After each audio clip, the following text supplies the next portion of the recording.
അല്ലാഹുവിന്റെ ഖുർആൻ സൂറത്ത് ഇബ്രാഹീമിൽ അല്ലാഹ് പറയുകയാണ് വഅംദിരിന്നാസ യൗമ യഅതീഹിമുൽ അദാബ്. അല്ലാഹുവിന്റെ ശിക്ഷ വരുമെന്നുള്ള ആ ഒരു സമയമെത്തുമ്പോൾ ജനങ്ങളോട് മുന്നറിയിപ്പ് കൊടുക്കൂ നബിയേ. ഒരു ദിവസത്തെ പറ്റി. ഏത് ദിവസമാണ്? യൗമ യഅതീഹിമുൽ അദാബ്. അല്ലാഹുവിന്റെ കഠോരമായ ശിക്ഷ വരുന്ന ദിവസം. അത് ഖിയാമത്തിന്റെ ദിവസമാണ്. ആ ദിവസത്തിൽ നിങ്ങൾ മുന്നറിയിപ്പ് കൊടുക്കൂ നബിയേ. ഫയഖൂലുൽ ലദീന ളലമൂ.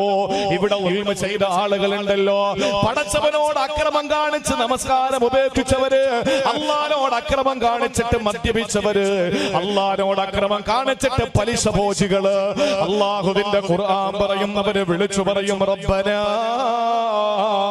അഖിർനാ ഇലാ അജലിൻ ഖരീബ്. കുറച്ച് സമയത്തേക്ക് ഞങ്ങളെ ഒന്ന് പിന്തിക്കുമോ അല്ലാ. പടച്ചവനെ, ഞങ്ങളെ നിന്റെ ഖിയാമത്തിൽ നിർത്തല്ലേ അല്ലാ. ഞങ്ങളെ കുറച്ച് നേരത്തേക്ക് നീ ഒന്ന് പിന്തിക്കുമോ? നിനക്ക് ഞങ്ങൾ ഉത്തരം തരാമല്ലോ. നിന്റെ വിളിക്ക് ഞങ്ങൾ ഉത്തരം തരാമല്ലോ. ഈ പള്ളിയുടെ മിനാരത്തിൽ നിന്ന് കേട്ടില്ലേ ചെറുപ്പക്കാരാ? ഹയ്യ അലസ് സലാ ഹയ്യ അലൽ ഫലാ. നിസ്കാരത്തിലേക്ക് വരൂ, വിജയത്തിലേക്ക് വരൂ. ഓടിപ്പൊതച്ച് കിടക്കുമ്പോ ഇതാ പള്ളിയുടെ മുഅദ്ദിന്റെ നാവിലൂടെ പടച്ചതമ്പുരാൻ വിളിക്കുകയാണ്, അസ്സലാത്തു ഖൈറും മിനന്നൗം. ഉറക്കത്തേക്കാൾ ശ്രേഷ്ഠ നിസ്കാരത്തിനാണെന്ന വിളി വന്നപ്പോ ആ വിളിക്കുത്തരം കൊടുക്കാൻ ചെറുപ്പക്കാരാ നീ തയ്യാറായില്ല. തലേ ദിവസവും മദ്യപിച്ച് മതോന്മത്തനായി കിടക്കയിൽ നീ കിടക്കുകയാണ്, മൂടിപ്പൊതച്ച് കിടക്കുകയാണ്. എന്റെ പെങ്ങളെ, നല്ല തണുപ്പുള്ള രാത്രിയില് മൂടി പുതച്ച് നീ കിടന്നുറങ്ങിയപ്പോ പള്ളിയുടെ മിനാരത്തിൽ നിന്നുള്ള ബാങ്ക് നിനക്ക് വല്ലാത്തൊരു അസ്വാരസ്യമായിരുന്നു. ആ സമയത്ത് നിനക്ക് ഉത്തരം കൊടുക്കാൻ സാധിച്ചില്ല പെങ്ങളെ. എഴുന്നേറ്റ് വെള്ളമെടുത്ത് ഒന്നുവെടുത്ത് പരിശുദ്ധമായ മുസല്ല വിരിച്ച് 2 റക്അത്ത് സുബ്ഹി നിസ്കരിക്കാൻ നിനക്ക് മനസ്സ് വന്നില്ല. പക്ഷേ നീ ഇപ്പൊ പറയുന്നത് എന്താണ്? നാളെ പരലോകത്ത് അല്ലാഹുവിന്റെ കോടതിയിൽ നിന്നെ കൊണ്ടുവരുന്ന സമയത്ത് നീ പറയുന്നത് എന്താണ്?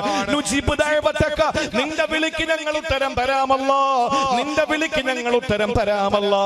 കോടിക്കണക്കിന് സ്വത്തുണ്ടായിരുന്നു, പക്ഷേ പടച്ചവൻ വിളിച്ചു വരൂ വരൂ, ഹജ്ജിന് വരൂ, ഉംറയ്ക്ക് വരൂ എന്ന് വിളിച്ചപ്പോ ഇല്ല, എനിക്ക് ഭീമമായ തുക കൊടുത്തിട്ട് ഹജ്ജ് ചെയ്യാൻ കഴിയില്ല. സഹോദരിമാരെ, ആ സമയത്ത് നമ്മൾ മടി കാണിച്ച് മാറി നിന്നു. പക്ഷെ പടച്ചവനോട് പറയുകയാണ്, നിന്റെ വിളിക്ക് ഞങ്ങൾ ഉത്തരം തരാമല്ലോ. ഏത് വിളിയാണ്?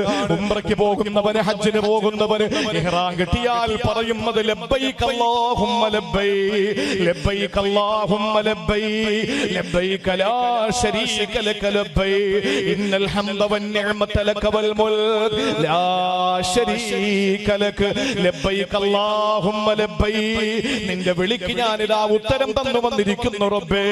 എന്നെ വിളിച്ചപ്പോൾ സഹസ്രാബ്ദങ്ങൾക്ക് മുമ്പ് സയ്യിദുനാ ഇബ്രാഹിം നബി കഅബാലയത്തിന്റെ നിർമ്മാണം നടത്തിയിട്ട് എന്നെ ക്ഷണിച്ചപ്പോൾ ആ വിളി വിട്ട് ഞാൻ കേട്ടു.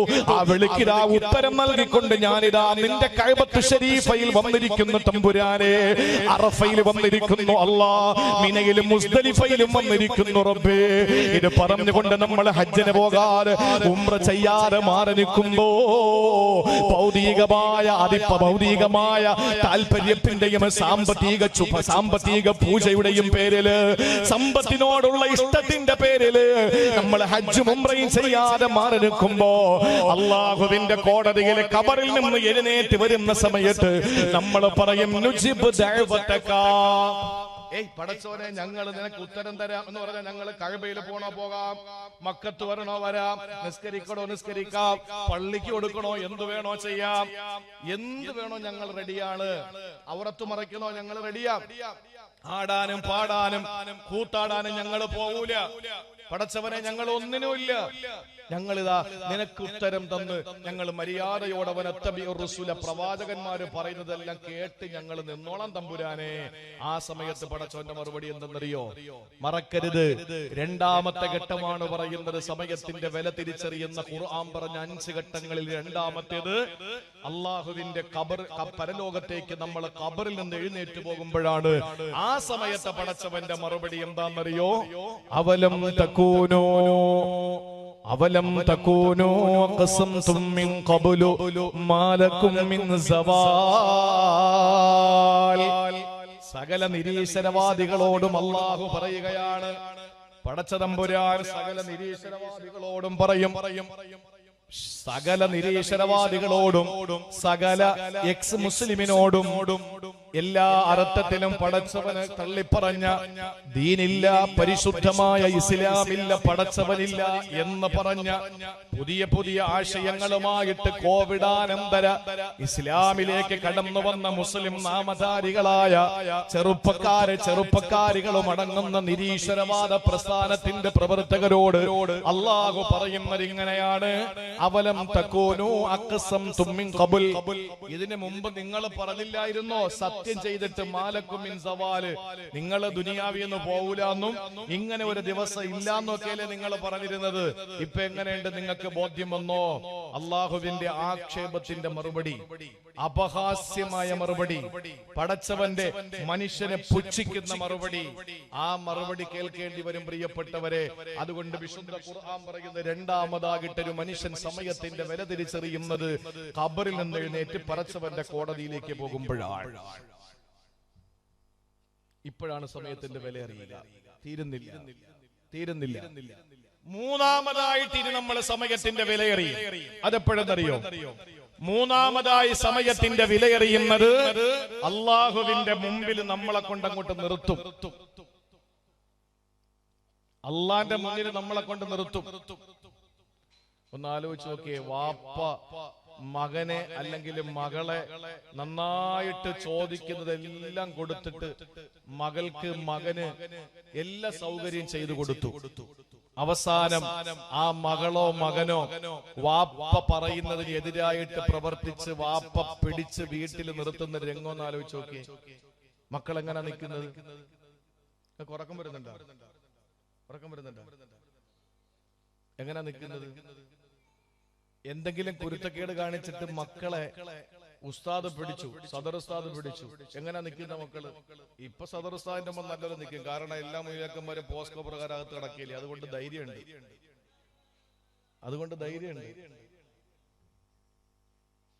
വേറെ വേളണ്ട. അതുകൊണ്ട് ധൈര്യമുണ്ട്. 90% പാവപ്പെട്ട ആലിമീങ്ങളും അകത്ത് കിടക്കുന്നത് പകപോക്കലിന്റെ പേരിലാണ്. കമ്മിറ്റിക്കാരും നാട്ടുകാരും തമ്മിലുള്ള വൈരാഗ്യത്തിന്റെ പേരിൽ ഇരയാകുന്നത് പാവപ്പെട്ട ഉസ്താദാണ്. 60 വയസ്സായ ഒരു പണ്ഡിതൻ ജയിലിൽ കിടക്കുന്നുണ്ട് പോസ്കോ പ്രകാരം. അദ്ദേഹത്തിന് ശിക്ഷ വിധിച്ചിരിക്കുന്നത് 58 കൊല്ലമാണ്. അപ്പൊ ഇപ്പൊ തന്നെ അദ്ദേഹത്തിന് 10-60 വയസ്സായി. എന്താ കാര്യം? ഒരു കാര്യവുമില്ല. കമ്മിറ്റിക്കാരുമായിട്ടുള്ള നാട്ടുകാരുടെ ചില പ്രശ്നങ്ങളുടെ പേരിൽ അവര് കുരുക്കി ഉസ്താദ് അകത്ത് കിടക്കുന്നു. അതുകൊണ്ട് ഇപ്പൊ കുട്ടികൾക്കൊക്കെ അറിയാം, എന്ത് പറഞ്ഞാലും എന്നെ അവിടെ പിച്ചി, അവിടെ തോണ്ടി, അവിടെ തൊട്ടു, ഇവിടെ നോക്കി എന്ന് പറഞ്ഞാൽ മതി, ഉസ്താദ് പിന്നെ പുറത്തിറങ്ങൂല, 70 കൊല്ലം അകത്തായിരിക്കും. ഇന്നിപ്പോ ആരോ എഴുതിയിരിക്കുന്നു, അധ്യാപകരുടെ കയ്യിൽ വടി കൊടുക്കൂ, എന്നാൽ നല്ലൊരു തലമുറയെ നിങ്ങൾക്ക് അധ്യാപകർ തരുമെന്ന്. സ്കൂളിൽ അടിച്ചാലൊന്നും കുഴപ്പമില്ല, മദ്രസയിൽ അടിച്ചാലും മാത്രമേ പ്രശ്നമുള്ളൂ. അതങ്ങനെയാണ്. പ്രായപൂർത്തിയായ സ്കൂളിൽ പോകുന്നോണ്ട് കുഴപ്പമില്ല. മദ്രസയിൽ മോളെ നീ പോകരുത്, നീ പ്രായപൂർത്തിയായിരിക്കാൻ, അവിടെ നീ മദ്രസയിൽ പോകരുത്. മദ്രസ ഹറാമാക്കി ആര്? ഉമ്മ. കാരണം എന്താ? അവൾ ഋതുമതിയായി. കോളേജിലോ അതൊന്നും പ്രശ്നമില്ല, പൊക്കോ. മദ്രസയുടെ PTA വിളിച്ചാൽ വരൂല, സ്കൂളിലെ PTA വിളിച്ചാൽ തലേദിവസം പോയി റൂം എടുത്ത് കിടക്കും. കാരണം എന്താണ്? അവര് നോക്കുമ്പോ മദ്രസ അധ്യാപകന് ശമ്പളം 8,000 രൂപ, സ്കൂളിലെ അധ്യാപകന് ശമ്പളം 80,000 രൂപ. അപ്പൊ മൂല്യമുള്ളത് ഏതാ? സ്കൂള് തന്നെയാണ്. മാത്രമല്ല, മദ്രസയിലാണെങ്കിൽ അഡ്മിഷൻ ഫീസ് ഇല്ല, യാതൊരു രീതിയിലുള്ള പൈസ അടയ്ക്കണ്ട. ഇവിടെ ഫീസ് ഉണ്ടോ? ഇല്ല. സ്കൂളിലാണെങ്കിൽ ഡൊണേഷൻ, പിന്നെ പ്രവേശന ഫീസ് വേറെ, അതുപോലെ തന്നെ ട്യൂഷൻ ഫീ വേറെ, ബസ് ഫീസ് വേറെ, എല്ലാത്തിനും പൈസ. മദ്രസയിലെ ഉസ്താദ് ഒരു തൊപ്പി വെച്ചോണ്ട് വന്നെന്ന് പറഞ്ഞാൽ എന്റെ കുട്ടിയുടെ കയ്യിൽ പൈസ ഇല്ല എന്ന് പറഞ്ഞ് രക്ഷകർത്താവ് അടുത്ത ദിവസം കത്ത് കൊടുത്തു. പക്ഷേ കുട്ടികൾക്ക് തിങ്കൾ ഒരു യൂണിഫോം, ചൊവ്വ വേറൊരു യൂണിഫോം, ബുധൻ വേറൊരു യൂണിഫോം, വ്യാഴം വേറൊരു യൂണിഫോം, വെള്ളി വേറൊരു യൂണിഫോം എന്ന് പറഞ്ഞാൽ 5 തരത്തിലുള്ള വസ്ത്രങ്ങൾ നമ്മൾ വാങ്ങിക്കൊടുക്കും. കുട്ടികൾക്ക് മദ്രസയിൽ പഠിക്കാൻ കിട്ടുന്ന സമയം 1 മണിക്കൂർ. സ്കൂളിലാണെങ്കിലോ 10 മണിക്കൂർ അല്ലേ? എത്രയില്ലേ? 10 മണിക്കൂർ ഉണ്ട്. കൂട്ടി നോക്ക്. വിത്ത് ട്യൂഷൻ. ചന്ദ്രനിൽ പോകുമ്പോഴാണ് കുട്ടികൾ പോകുന്നത്. അതാണ് അവസ്ഥ. 1ാം ക്ലാസ്സിൽ പഠിക്കുന്ന എനിക്ക് മോനുണ്ട്. അവൻ കൊണ്ടുപോകുന്ന ബാഗ് തന്നെ എടുക്കണമെങ്കിൽ എന്നെ പോലെ ഒരാളും കൂടെ ഉണ്ടാവണം. വെറുതെ അല്ല കുട്ടികൾക്ക് തേയ്മാനം, നടുവിന് തേയ്മാനം, മുട്ടിന് തേയ്മാനം എന്ന് പറയുന്നത്. ന്യൂട്രീഷൻ തേയ്മാനം വരാൻ കാരണം എന്താണ്? തേയ്മാനം വരാൻ കാരണം ഈ വലിയ ബാഗ് തൂക്കിക്കൊണ്ട് നടന്നിട്ടാണ്. എന്റെ പ്രിയപ്പെട്ട സഹോദരങ്ങളെ ഓർത്തു നോക്കൂ.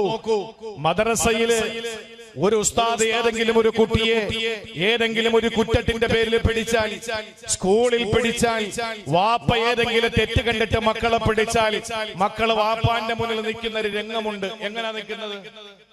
നീ ധൈര്യം ഉണ്ടെങ്കിൽ അടിയടാന്നും പറഞ്ഞിട്ടാണോ? എങ്ങനെ നിൽക്കുന്ന പറയും? എടാ എങ്ങനെയാണോ നിൽക്കുന്നത്?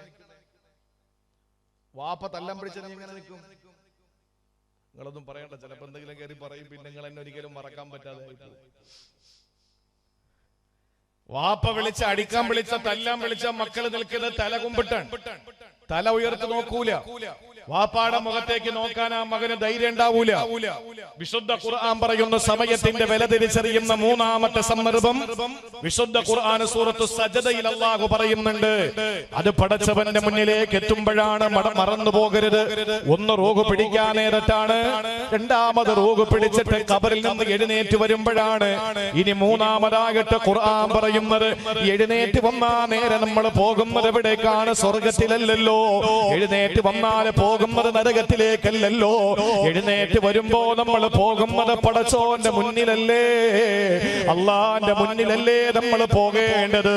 അങ്ങനെ പടച്ചതമ്പുരാന്റെ മുന്നിലേക്ക് നമ്മൾ എത്തിച്ചേരുമ്പോ അള്ളാഹു പറയുകയാണ്, വലൗ തറാ ഇതിൽ മുജ്രിമൂന നാകിസൂ റൂസിഹിം ഇൻദ റബ്ബിഹിം റബ്ബനാ അബ്സർനാ വസമിഅനാ ഫർജിഅനാ നഅമൽ സാലിഹൻ ഇന്നാ സൂറത്ത് സജദ വെള്ളിയാഴ്ച രാവിലെ നമ്മൾ കേൾക്കുന്നതല്ലേ പള്ളികളില്. അള്ളാഹുവിനോട് അള്ളാഹു പറയുകയാണ്, വലൗ തറായിദിൽ മുജ്രിമൂന, തെമ്മാടികളെ കാണാം നബിയെ. ഒരുപാട് മോശമായ പ്രവർത്തനങ്ങളിലേക്ക് പോയ സ്ത്രീകളെ നിങ്ങൾക്ക് കാണാം നബിയെ. അല്ലാഹു പറയുകയാണ്, ഇന്ന് പെണ്ണുങ്ങള് അഴിച്ചുവിട്ടതുപോലെ പോവുകയാ. പെണ്ണിനെതിരെ എന്തെങ്കിലും പറഞ്ഞാൽ ചോദിക്കാൻ സംഘടനകളുണ്ട്. പെണ്ണിനെ പറ്റി എന്തെങ്കിലും പറഞ്ഞാൽ നിശാപ്രസംഗം നടത്തി, രാപ്രസംഗം നടത്തി, കവല പ്രസംഗം നടത്തി ചാനൽ ചർച്ചകളിൽ വരുന്ന ഫെമിനിസ്റ്റുകളെ ചോദിക്കാൻ വരും, എന്തിനാണോ പെണ്ണിനെ പറഞ്ഞതെന്ന്. പക്ഷെ മുസ്ലിം പെണ്ണുങ്ങൾ പന്നികളെ പോലെ പെറ്റുകൂട്ടുന്നു എന്ന് പറഞ്ഞ് കളിയാക്കിയപ്പോ ചോദിക്കാൻ ഒരു ഫെമിനിസ്റ്റുകളെ നമ്മൾ കണ്ടില്ല, ഒരു രാഷ്ട്രീയ നേതാവിനെ കണ്ടില്ല, ഒരു ചാനൽ ചർച്ച നടത്തുന്ന അവതാരകനെ കണ്ടില്ല, ഒരു രാഷ്ട്രീയ മുതലാളിയെ നമ്മൾ കണ്ടില്ല, ഒരാളെയും നമ്മൾ കണ്ടില്ല. മലപ്പുറം ജില്ലയിലല്ലേ പറഞ്ഞത് ഒരു വൃത്തികെട്ടവൻ മലപ്പുറത്തെ മുസ്ലിം പെണ്ണുങ്ങൾ പന്നികളെ പോലെ പെറ്റുകൂട്ടുന്നു എന്ന്. അതിനൊരു കഴിവ് വേണമടോ. വെണ്ടയ്ക്ക തിന്നത് കൊണ്ടായില്ലല്ലോ. അള്ളാഹുവിന്റെ ഖുർആൻ പറയുന്നു, നാളെ നീ പടച്ചതമ്പുരാന്റെ കോടതിയിലെത്തുന്നത്, അള്ളാഹുവിന്റെ മുന്നിൽ ഇങ്ങനെ നിർത്തപ്പെടുന്നത് എപ്പോഴാണെന്നറിയോ? ആ പടച്ചവന്റെ കോടതിയിൽ ഒരു ചാൻമുകളിൽ കത്തിജ്വലിച്ചു നിൽക്കുന്ന അരുണന്റെ കിരണമേറ്റുകൊണ്ട് ചെമ്പുത്തറ താപം കൊണ്ട് വറയ്ക്കുന്ന മഹ്ശറ വൻസഭയിൽ നീ നിൽക്കുമ്പോൾ ആരും ആരെയും സഹായിക്കാനില്ല. നൂഹ് നബി തന്റെ ഭാര്യ വാഹിലായെ, ലൂത്ത് നബി തന്റെ ഭാര്യ വാഹിലായെ കാണുമ്പോ ഓടി ഒളിക്കുകയാ. നൂഹ് നബി തന്റെ പൊന്നുമോനെ കാണുമ്പോ ഓടി ഒളിക്കുകയാ. ആസിയ ബീവി തന്റെ ഭർത്താവ് റാംസീസ് രണ്ടാമനെന്ന ഫിർഔനെ കാണുമ്പോ ഓടി ഒളിക്കുകയാ. ഇബ്രാഹിം നബി തന്റെ വാപ്പയെ കാണുമ്പോ ഓടി ഒളിക്കുകയാ. എല്ലാവരും അങ്ങോട്ടും ഇങ്ങോട്ട് സഹായിക്കാൻ കഴിയാത്ത നിലയിൽ, പരസ്പര സഹായത്തിന് ഒരിക്കലും കഴിയാത്തൊരു ഘട്ടം വരുന്ന മഹ്ശറയുണ്ടല്ലോ. മലക്കുകൾ വരി വരിയായി നിരനിരയായി അണിയണിയായി നിൽക്കുന്ന ഒരു സമയമുണ്ട്. ആ സമയത്ത് പ്രിയപ്പെട്ടവരെ, അള്ളാന്റെ മുന്നിൽ നീ നിർത്തപ്പെടുകയാ. നിൽക്കണം പ്രിയപ്പെട്ടവരെ, ഒരാളെയും മാറ്റി നിർത്താൻ കഴിയൂല. ഖുർആനിലൊരു സ്ഥലത്ത് പറയുന്നുണ്ട്, അല്ലാഹ് എണ്ണി നോക്കുന്നു. ഈ പറയപ്പെടുന്ന, ഈ പ്രസംഗിക്കുന്ന ഈ സദസ്സില് പ്രിയപ്പെട്ട സഹോദരങ്ങളെ, ഇവിടെ ആരൊക്കെ വന്നു ആരൊക്കെ വന്നില്ല എന്ന് ജമാഅത്തിന്റെ പ്രസിഡന്റോ സെക്രട്ടറിയോ എണ്ണി നോക്കുന്നില്ല. ഏതാ മഹല്ല്? പുല്ലൂപ്പിയ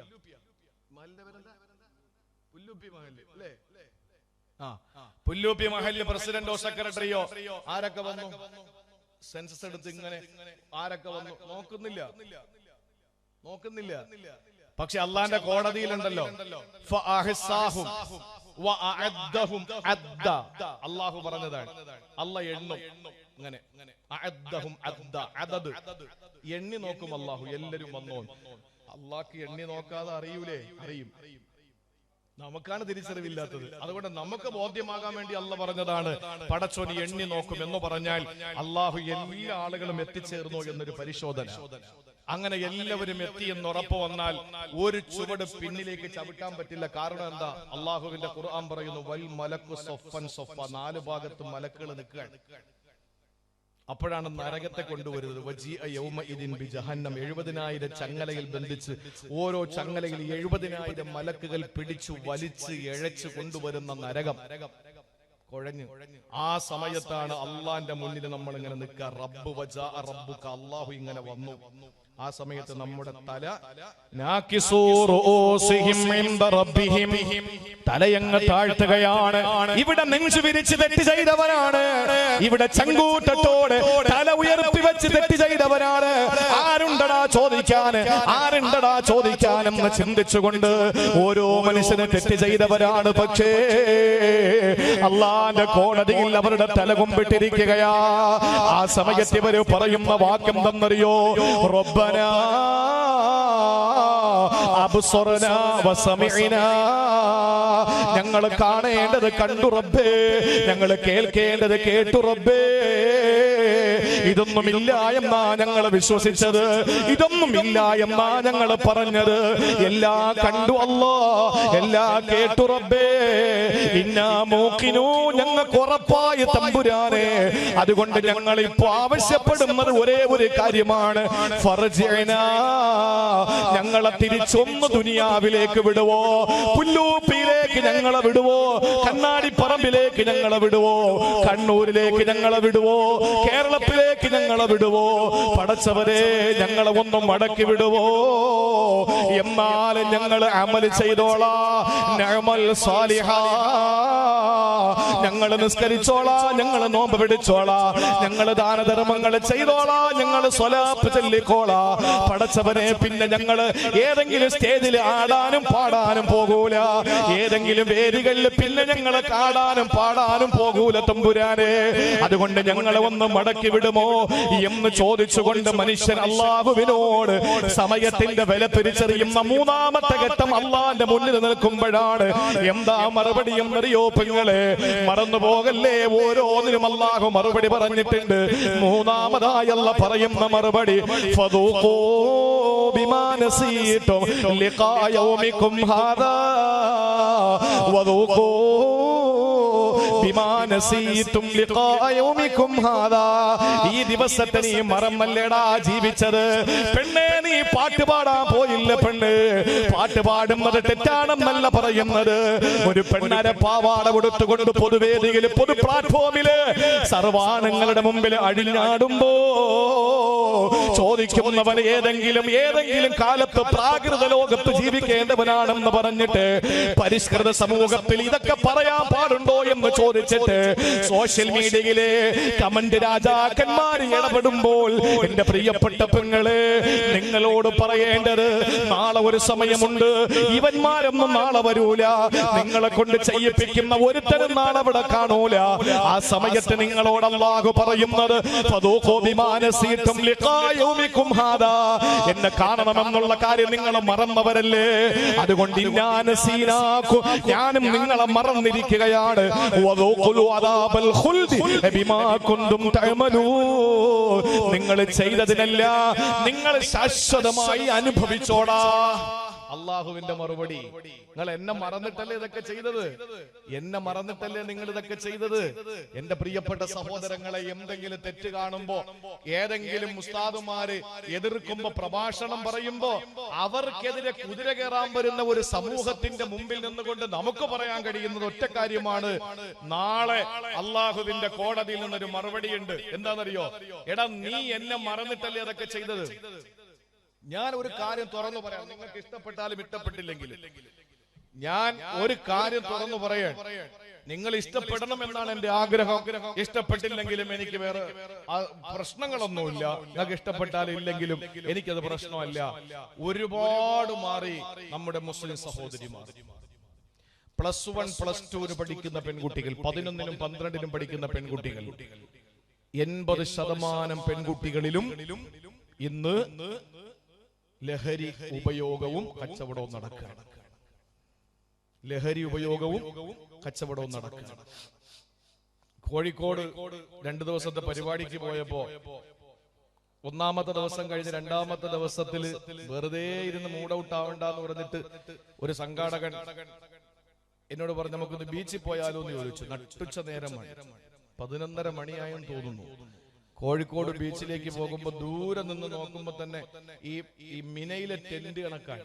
ലോകത്തെ ഏറ്റവും വലിയ ടെന്റുകൾ ഉള്ളത് മിനയിലാണ്. അത് ഈ അറഫയിലേക്ക് പോകുമ്പോ ഇങ്ങനെ പാലം കയറുമ്പോ താഴേക്ക് ഇങ്ങനെ 2 സൈഡിലേക്ക് നോക്കുമ്പോ കാണാം എത്ര മനോഹരമാണ് ഹജ്ജിന്റെ വേളയിൽ താമസിക്കുന്ന ടെന്റുകൾ. ലോകത്തെ ഏറ്റവും കൂടുതൽ ടെന്റുകളുള്ള, ഹൈമകളുള്ള, തമ്പുകളുള്ളത് സൗദി അറേബ്യയിലാണ്, മിനയിലാണ്. അതിങ്ങനെ നല്ല രസമാണ് കാണാൻ. അതുപോലെ നമ്മളിങ്ങനെ ഈ ബീച്ചിലേക്ക് ഇങ്ങനെ പോയിക്കൊണ്ടിരിക്കുമ്പോ ഒരു സൈഡ് മുതൽ അങ്ങേ അറ്റം വരെ കുടകൾ കമിഴ്ത്തി വെച്ചിരിക്കുന്നു. അപ്പൊ ഞാൻ ചോദിച്ചു, എന്താണ് ഇതിന്റെ പിന്നിൽ? അപ്പൊ എന്നോട് പറഞ്ഞു, ഉസ്താദ് നമുക്ക് ഈ തൽക്കാലം അങ്ങോട്ട് പോണ്ട, ആ കൊടയുടെ അടിയിൽ ഓരോരുത്തരുണ്ട്. കൊടയുടെ അടിയിൽ ഓരോ, ഈ ഫേസ്ബുക്കും ഒന്നും ഇല്ലാത്ത ഉപ്പാപ്പമാരെ ഇതെല്ലാം അറിയുന്നുണ്ടോ നിങ്ങള്? ഈ ലോകത്ത് നടക്കണ വല്ലതും അറിയുന്നോ? കൊടയുടെ അടിയിലാണ് ഒരു പെണ്ണുണ്ട്. ഇടക്കിടക്ക് ഇങ്ങനെ കൂടെ പൊന്തിക്കുന്ന കാണാം. ആരെങ്കിലും വരുന്നു? അങ്ങനെ നോട്ടൊന്നുമില്ല. ഇനി അഥവാ പൊന്തിച്ചാ കാണാം ഏതോ സ്കൂളിലെ യൂണിഫോം. വാപ്പ അറിയുന്നുണ്ടോ? വാപ്പാട്ട ഏതെങ്കിലും ആളുകൾ ചെന്ന് പറഞ്ഞാലോ, നിങ്ങളുടെ മോള്, എന്റെ മോൾ അങ്ങനെ ചെയ്യൂല, അത് നിങ്ങൾക്ക് തോന്നിയതായിരിക്കും. എന്നാലും ഒരു ആത്മവിശ്വാസത്തിന് മകള് വരുമ്പോ ചോദിക്കടി, നീ ഇന്ന് ബീച്ചിലെങ്ങാനും പോയാ? അപ്പൊ പെൺകുട്ടികൾ പറയുന്നത് എന്തായിരിക്കും? എന്നെ സൂക്ഷിക്കാൻ എനിക്കറിഞ്ഞൂടെ വാപ്പ, ഞാൻ അങ്ങനെ ചെയ്യോ എന്ന് ചോദിച്ചിട്ട് വാപ്പാരടുത്ത് പറയുമ്പോ വാപ്പാക്ക് കൂടുതൽ വിശ്വാസമായി. അവസാനം ഏവന്റെയെങ്കിലും കൂടെ ഇറങ്ങി പോകുമ്പോ മനോഹരമായി കല്യാണം കഴിപ്പിച്ചേച്ച് 10,000-2000 ആളുകളെ വിളിച്ചുകൂട്ടി മനോഹരമായ നല്ല ബിരിയാണി കൊടുത്ത്, തലശ്ശേരി ബിരിയാണി കൊടുത്ത്, നല്ല ഒരു അറയൊക്കെ ഉണ്ടാക്കി. ഇവിടെ അറ സംസ്കാരമാണല്ലോ. അറയൊക്കെ ഉണ്ടാക്കിയിട്ട് നല്ല നിലയിൽ 10 പേര് അറിയത്തക്ക നിലയിൽ കല്യാണം കഴിപ്പിച്ചയക്കാനിരിക്കുന്ന പെൺകുട്ടി 2 ദിവസം മുമ്പ് വലിയ എന്ന കാണാൻ കൊള്ളാവുന്ന ഒരുത്തനോടൊപ്പം പോ. ഈ അമാവാസി ഇരുട്ടും പിടിച്ച് ഇങ്ങനെ ഇരിക്കുന്ന ഒരു വല്ലാത്തൊരു കോലത്തിനോടൊപ്പമാണ് പോകുന്നത്. അതും നല്ല സുന്ദരിമാരായ പെൺകുട്ടികൾ. ഇവർക്ക് കണ്ണില്ല എന്നാണ് ചിന്തിച്ചു പോകുന്നത് പലപ്പോഴും. സ്നേഹത്തിന് അല്ല, പ്രേമത്തിന് കണ്ണില്ല കാതില്ല, കൈയില്ല കല്ല എന്ന് കൊണ്ട് കേട്ടിട്ടുണ്ട്. കണ്ണുമില്ല കാതുമില്ല. ഈ പോകുന്നവരെയൊക്കെ ഒന്ന് കണ്ടു നോക്കണം. വാപ്പ ഇവിടെ നല്ലൊരു ചെക്കനെ പിടിച്ചു വെച്ചിട്ടുണ്ട്, കണ്ടുവച്ചിട്ടുണ്ട്. ദീനീ ബോധമുള്ള, മതബോധമുള്ള, വേണ്ട എനിക്ക് നോക്കാൻ എനിക്കറിയാം. അവസാനം പെണ്ണ് വാപ്പ പറയും, പടച്ചോനാണ്, ഞാൻ സഹകരിക്കൂല നിന്റെ കല്യാണത്തിന്. അപ്പൊ മോള് പറയുന്നത് എന്താ? മൊയ്യദ്ദീൻ ചെയ്യാനാണ് വേണ്ട, നിങ്ങളുടെ കല്യാണത്തിന് ഞാനും വന്നില്ലല്ലോ, വാപ്പാടെ കല്യാണത്തിന് ഞാനും ഇല്ലായിരുന്നല്ലോ, എന്റെ കല്യാണത്തിന് നിങ്ങളും വേണ്ട. ഇന്നത്തെ തലമുറ വല്ലാതെ പിന്നെ ചില സ്ഥലത്ത് ആത്മീയത അങ്ങോട്ട് മുറ്റിപ്പോയി. അതും കൂടെ പറയാതിരിക്കാൻ നിവൃത്തിയില്ല. ആത്മീയത അങ്ങോട്ട് മുറ്റിപ്പോയി. പെണ്ണുങ്ങളെ കയ്യിരിക്കുന്ന ഗ്ലാസ് കൊണ്ട് എറിയോന്നുള്ള കാര്യം സംശയമുണ്ട്. ഇനി പറയുന്ന കാര്യം ഇതുവരെ ഉള്ളതൊക്കെ ക്ഷമിക്കൂ അവർ. ആത്മീയത മുറ്റിയിട്ട് ഇപ്പൊ എന്താണെന്നറിയോ? കോയമ്പത്തൂരിന്ന് ഉസ്താദ് ഫോണിലൂടെ പറയും, രാവിലെ 6 മണിക്ക് കോഴിക്കോടിരിക്കുന്ന താത്ത ചരുവത്തിൽ ഊതക്കം. ഇവിടെ ഉസ്താദ് അങ്ങ് കോയമ്പത്തൂരാ. കോഴിക്കോടിരിക്കുന്ന താത്താട്ട പറയും 33 ചെല്ലിക്കോ, കൂടെ ചെല്ലിക്കോ, രാവിലെ തുറന്നു വെച്ചിട്ട് രാവിലെ ഖുർആൻ ഓതാനുള്ള സമയം. അപ്പൊ ചില പെണ്ണുങ്ങൾ പറയും, ഇത് മൊയ്ലിയാരുടെ അസൂയയാണ്. അങ്ങനെ പറഞ്ഞാലും ഇച്ചിരി ബുദ്ധിമുട്ടൊന്നുമില്ല, പറഞ്ഞോളെ. ഇല്ലേ? ഭർത്താവ് ചായ ചോദിച്ചാൽ കേൾക്കുന്നില്ല. ഭർത്താവിന് ഉച്ചയ്ക്ക് ഭക്ഷണം കൊടുക്കാനില്ല. കാരണം സായാഹ്ന പ്രാർത്ഥനയുണ്ട്, മധ്യാഹ്ന പ്രാർത്ഥനയുണ്ട്, പ്രഭാത പ്രാർത്ഥനയുണ്ട്, ഇതെല്ലാം ഉണ്ട്. എല്ലാം യൂട്യൂബിലേക്ക് മാറി. ഇതെല്ലാം ഓൺലൈൻ ഇബാദത്തായി. ഓൺലൈൻ ഇബാദത്തായി. ഞാൻ ശക്തമായ രീതിയിൽ എന്റെ പ്രിയപ്പെട്ട സഹോദരങ്ങളോട്, കേൾക്കുന്നവർ കേൾക്കട്ടെ, എതിർക്കുന്നവർ എതിർത്തോട്ടെ. ഞാൻ പോയതിനു ശേഷം എന്ത് പറഞ്ഞാലും എനിക്കൊരു പ്രശ്നമില്ല, എന്ത് വേണോ പറയാം. എല്ലാം ഞാൻ അനുവാദം തന്നിരിക്കുകയാണ്, നിങ്ങൾക്ക് അഡ്വാൻസ് ആയിട്ട് പൊരുത്തപ്പെട്ട് തന്നിരിക്കുകയാണ്. എന്ത് വേണോ പറഞ്ഞോ, എനിക്കൊരു പ്രശ്നമില്ല. ഞാൻ പൊരുത്തപ്പെട്ട് നിങ്ങളോട് പറയാണ്. എന്നെ പറ്റി എന്ത് വേണോ പറഞ്ഞോളെ, സാരമില്ല. പക്ഷേ ഒരു കാര്യം ഉറപ്പാണ്, ഓൺലൈൻ ഇബാദത്തുകളിലേക്ക് കയറിയിട്ട് സീരിയലൊക്കെ കാഴ്ചയൊക്കെ നിർത്തി. സീരിയലൊക്കെ ഇപ്പൊ ഇല്ല, കാരണം എല്ലാവരും ഓൺലൈൻ ഇബാദത്തായി. പക്ഷേ എല്ലാവരും കരുതിയിരിക്കുന്നത് എന്താണ്, ഭർത്താവ് വിചാരിക്കുന്ന എന്തായിരുന്നാലും അൽഹംദുലില്ലാ സീരിയൽ കാഴ്ചയൊക്കെ നിർത്തിയല്ലോ, ഇപ്പൊ ഈ തസ്ബീഹ് കൊണ്ടിരിക്കുന്ന ഒരു കുഴപ്പം മാത്രമല്ലേ ഉള്ളൂ എന്ന് ചിന്തിക്കുന്നു. അല്ല, സീരിയൽ നിർത്തിയത് ഈ തസ്ബീഹ് കൊണ്ടിരിക്കുന്നത് കൊണ്ടല്ല. സീരിയൽ നിർത്തിയത് ഇപ്പൊ എവർക്ക് സ്വന്തമായി ചാനലുണ്ട്. ഞാൻ എങ്ങനെയാണ് ഈ പിന്നെ ചട്ടിപ്പത്തിരി ഉണ്ടാക്കുന്നത് കാണിച്ചു തരാം. ഞാൻ എങ്ങനെയാണ് കണ്ണൂർ പത്തിരി, എന്താണ് കുഞ്ഞിപ്പത്തിരി, ടയർ പത്തിരി എങ്ങനെയാണ് ഉണ്ടാക്കുന്നത് ഇപ്പൊ കാണിച്ചു തരാം എന്ന് പറഞ്ഞിട്ട് എല്ലാവർക്കും സ്വന്തമായി യൂട്യൂബ് ഉണ്ട്. അതുകൊണ്ട് ഇപ്പൊ അവർക്ക് സീരിയൽ കാണാൻ സമയമില്ല. എന്റെ പ്രിയപ്പെട്ട സഹോദരങ്ങളെ, കാലം ഇങ്ങനെ ആത്മീയതയിൽ ലയിച്ചു പോയിട്ട് പരിസരബോധം പോലും മറന്നു പോകുന്ന ഒരു ഭാഗം, ആത്മീയമായിട്ട് യാതൊന്നുമില്ലാത്ത ഒരവസ്ഥയിൽ കൂപ്പുകുത്തി പോകുന്ന മറ്റൊരു ലോകം. ഇതിനിടയിലാണ് ഒരു പെണ്ണ്, മുസ്ലിം പെണ്ണിനോട് എനിക്ക് പറയാനുള്ളത്, നീ ചെയ്യുന്നതെല്ലാം നിന്റെ പടച്ചവനെ മറന്നുകൊണ്ടാകരുത്.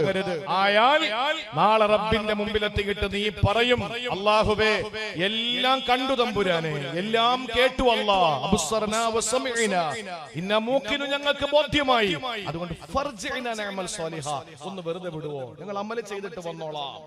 ആ സമയത്ത് അള്ളാന്റെ ഭാഗത്തു നിന്നുള്ള മറുപടി, ഫദൂഖു ബിമാ നസീതും ലിഖാ യൗമികും ഹാദാ ഇന്നാ നസീനാകും വദൂഖു അദാബൽ ഖുൽദി ബിമാ കുന്തും തഅമലൂൻ. അനുഭവിച്ചോടാ, നീ ചെയ്യുന്ന ഓരോ തെറ്റുകളും എന്നെ മറന്നുകൊണ്ടായിരുന്നില്ലേ, അതുകൊണ്ട് എന്നെ മറന്നുകൊണ്ട് നീ ചെയ്ത ഓരോ തെറ്റുകൾക്കും പകരമായി ഞാനിതാ നിന്നെ മറന്നിരിക്കുന്നു, കാലാകാലം നീ അനുഭവിച്ചോ എന്ന് പറഞ്ഞിട്ട് പടച്ചതമ്പുരാ അവിടെ കൈയൊടിയുകയാണ് പെങ്ങളെ. അത് കഴിഞ്ഞിട്ട് നേരെ നാലാമത്തെ സ്ഥലത്തേക്ക് പോവുകയാ. എവിടെയാണ് നാലാമത്തെ സ്ഥലം എന്നറിയോ? അള്ളാന്റെ പരിശുദ്ധമായ ഖുർആൻ പറയുകയാണ്, സൂറത്തുൽ അൻആം എടുത്ത് നോക്കണേ. അള്ളാഹ് പറയുകയാണ്, നരകത്തിന്റെ മുന്നിൽ നിന്നെ കൊണ്ടു നിർത്തി, അള്ളാന്റെ ഭീകരമായ നരകത്തിന്റെ മുന്നിലേക്ക് നിന്നെ കൊണ്ടു നിർത്തുകയാണ്. ആ സമയത്താണ് സമയത്തിന്റെ മൂല്യം തിരിച്ചറിയുന്നത്. ആ സമയത്താണ് ദുനിയാവിൽ നീ ഒന്ന് വന്നിരുന്നെങ്കിൽ എന്ന് കൊതിക്കുന്നത്. വലൗ തറാ إذ وقفوا على النار فقالوا يا ليتنا نرد ولا نكذب بآيات ربنا ونكون من المؤمنين. അല്ലാഹ് പറയുകയാണ്, നരകത്തിന്റെ മുന്നിൽ നിന്നെ കൊണ്ടു നിർത്തുകയാ. ഏത് നരകമാണ് പെങ്ങളെ? ഏത് നരകമാണ്? നിങ്ങൾക്കറിയുമോ നരകത്തിന്റെ വ്യാപ്തി എന്താണെന്ന്? നരകത്തിൽ കിടക്കുന്ന ഒരു മനുഷ്യന്റെ കഥ പറഞ്ഞു തരാം. ഒരു മനുഷ്യന്റെ കഥ, പായസത്തിൽ വീണു പോവരുത്, ഇങ്ങോട്ട് കേട്ടോ. ഒരു മനുഷ്യന്റെ അവസ്ഥ നോക്ക്. നരകാവകാശിയായ ഒരാളുടെ കഥ എടുക്ക്. അയാളുടെ ഒരു പല്ലിന്റെ വലിപ്പം എത്രയെന്നറിയോ? എത്രയാണ് ഒരു പല്ലിന്റെ വലിപ്പം? ആദരവായ പ്രവാചകൻ നബി മുഹമ്മദ് മുസ്തഫ സല്ലല്ലാഹു അലൈഹി വസല്ലമ തങ്ങൾ പറഞ്ഞു, ഉഹുദ് മലയുടെ വലിപ്പമാണ് ഒരു പല്ലിന്. ഉഹുദ് മലയുടെ വലിപ്പമാണ് ഒരു പല്ലിന്. അപ്പൊ എത്ര പല്ലുണ്ട് മനുഷ്യന്?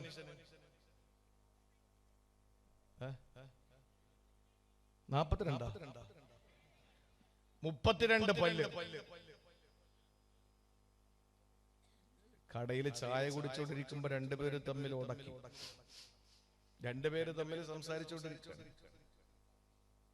അപ്പോ ഒരുത്തനോട് പറഞ്ഞു, നിന്റെ 34 പല്ല് ഞാൻ അടിച്ച് നിലത്തിടുമെന്ന് പറഞ്ഞു.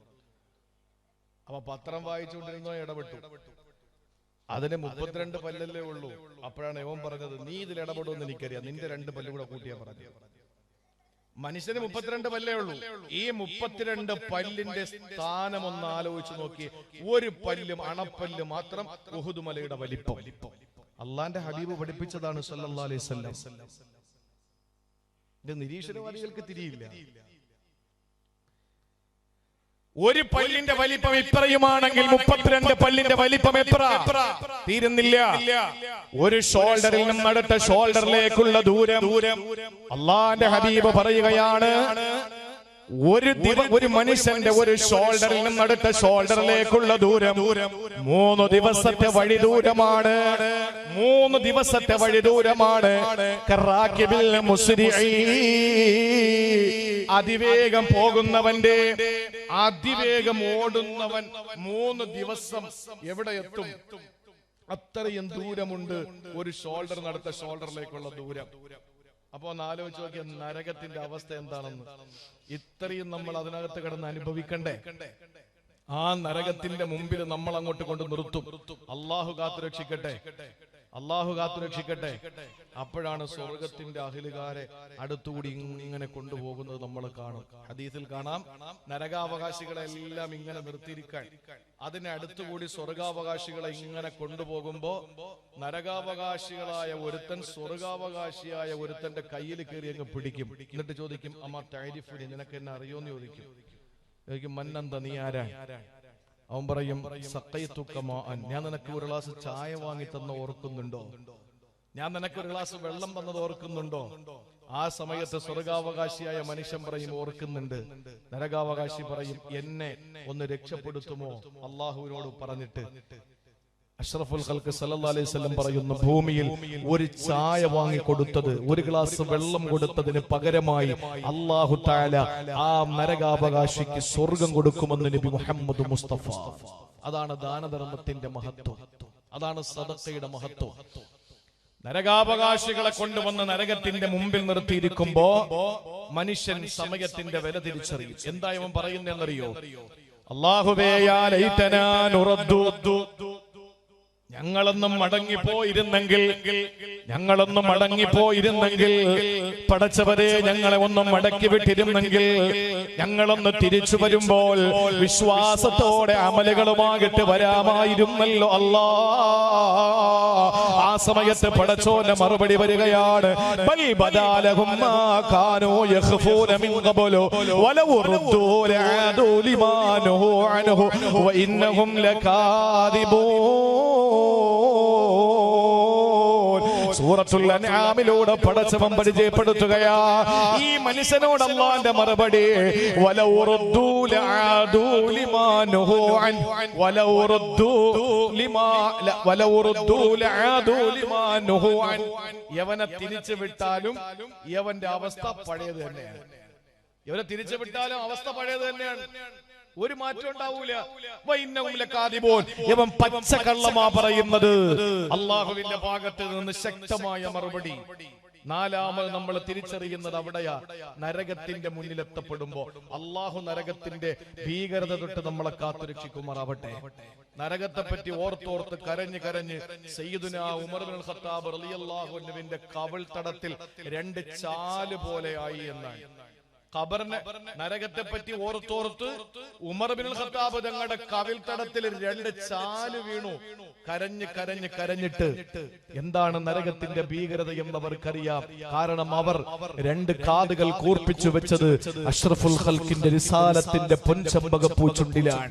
അവിടെ 2 കണ്ണുകൾ ഉടക്കിയത് തിരുനബി സല്ലല്ലാഹു അലൈഹി വസല്ലമയുടെ പടച്ചവനെ കണ്ട, ജിബ്രീലിനെ കണ്ട, സ്വർഗം കണ്ട ആ 2 കണ്ണുകളിലാണ് കണക്ട്.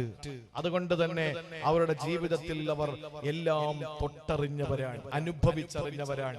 അവർക്ക് അതുകൊണ്ട് തന്നെ നരകത്തെ പേടിയായിരുന്നു, നരകത്തിന്റെ ഭീകരത നന്നായിട്ട് മനസ്സിലാക്കിയവരാണ്. അള്ളാഹു നമുക്ക് ബോധം തരട്ടെ.